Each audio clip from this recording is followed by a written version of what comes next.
cool thing about our tracks in itself, for starters, is that each track has in it far more content than any other racing game's track. In a regular racing game, when you race track number 1, you can play that game for 20 hours. You go back to track number 1, it's still the same track you played originally.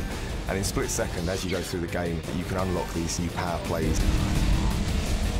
We also have lots of split routes that are opened by triggering explosions in the environment and destruction.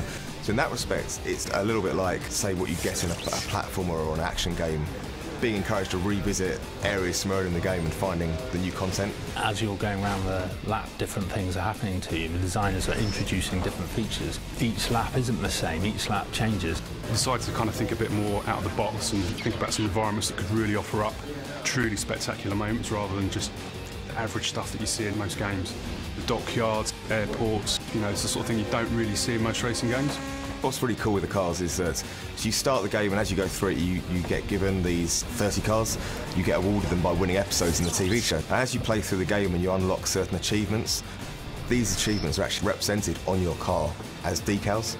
So when you're racing online, you see some guy and his car's covered in stickers, you know he's an expert, and be careful. And if it's a slightly, emptier car, they're pretty new to the game. It really means that the car itself, it actually evolves with you as you play the game. We kind of wanted to steer clear of kind of compact cars and hot hatches. We wanted something that feels big, meaty, that feels like it's, it could handle the kind of destruction that's been thrown at it by the game.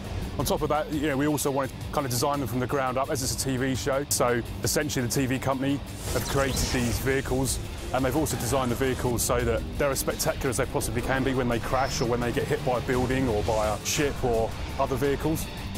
We didn't want one car to be miles faster than others. Ultimately, they all need to be competitive. So really, it's more about their handling characteristics rather than their handling abilities. If someone wants to take the car from the start all the way through the game, they can do.